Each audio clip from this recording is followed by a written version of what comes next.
花は散るがゆえに花なのでござりまする。 History isn't just a series of dates and battles. It's stories. Messy, complex, heartbreaking stories. And when we adapt history for the screen, we're not just retelling facts. We're trying to resurrect lives, dreams, fears, entire worlds. I've always been fascinated by historical storytelling, whether it's poetry from the Edo period or an epic samurai film. I love seeing how creators bridge the gap between past and present. Recently, FX Shōgun reminded me just how delicate and powerful that process can be.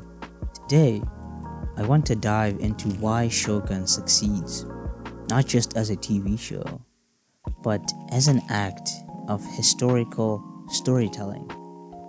I'll explore 3 core elements: balancing truth and fiction, humanizing history through characters, and honoring culture without turning it into a costume.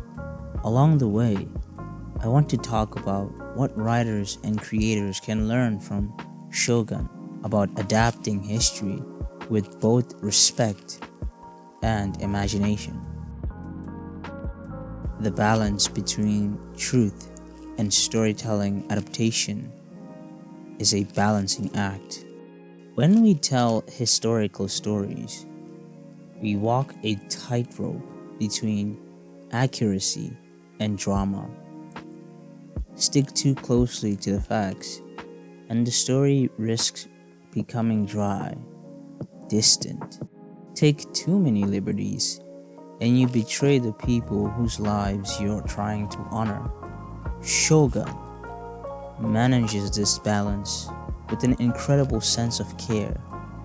It doesn't shy away from the brutal politics, the honor-bound codes, or the uneasy alliances of feudal Japan.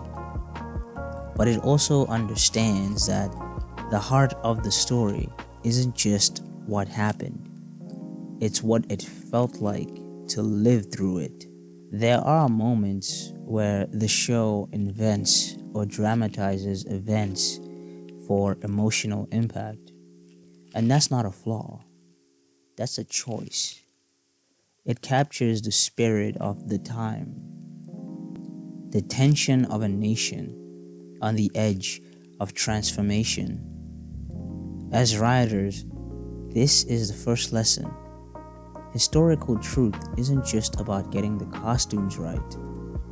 It's about capturing the emotional reality of a moment in time. Historical adaptation isn't about building a museum. It's about breathing life into the past. Characters, the human lens on history.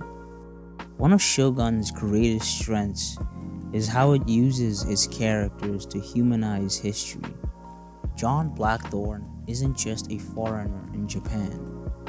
He's a man torn between worlds, grappling with loyalty, survival, and identity. Lord Toranaga isn't just a powerful daimyo. He's a strategist, fighting for survival in a treacherous world where one wrong move means death. By focusing on these deeply personal struggles, ambition, love, fear, the series makes the grand sweep of history feel intimate. Every political maneuver feels human. Every cultural clash feels lived in. And honestly, that's why it works. No matter how foreign or far away a historical moment might seem, human emotions are universal. Love, betrayal, fear, ambition. These are the threads that connect us. across time. For writers, this is the second lesson.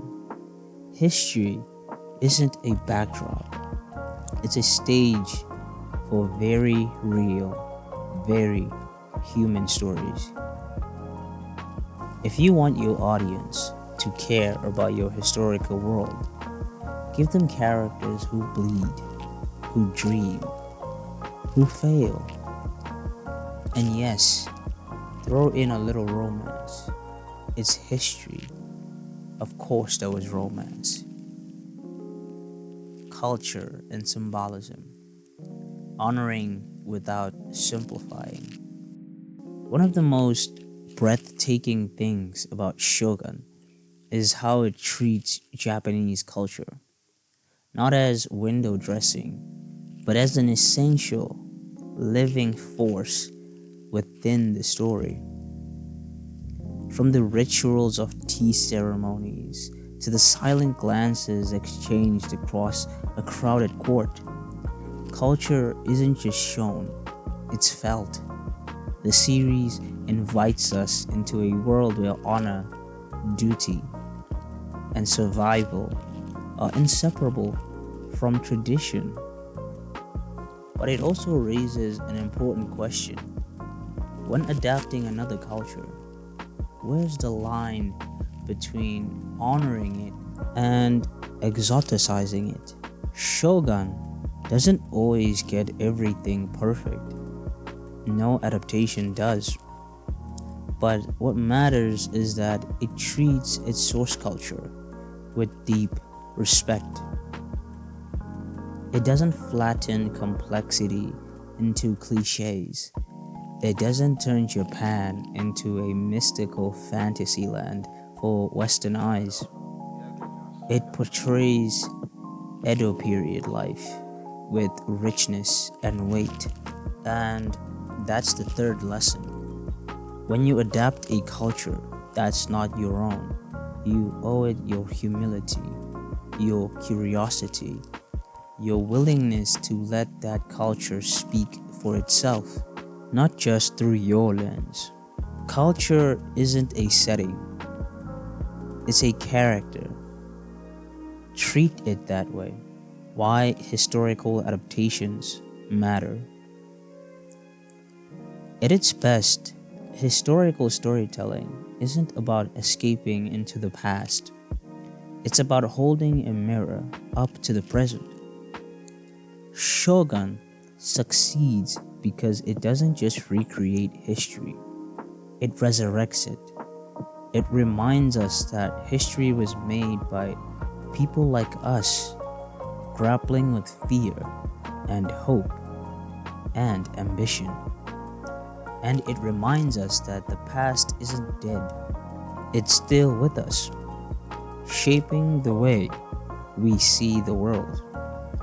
For anyone who dreams of writing historical stories, whether it's a sweeping epic or a quiet personal drama, Shōgun offers a masterclass in balancing truth and imagination, telling human stories first, honoring the culture it depicts, and maybe, just maybe, remember that history isn't sacred because it's flawless. It's sacred because it's human. Thank you for watching. If you enjoyed this deep dive into storytelling and adaptation, let me know your thoughts in the comments. What's your favorite historical drama? And how do you think we should approach telling stories from the past? Until next time, don't just tell stories, feel it. And thank you for giving me your time today. Peace.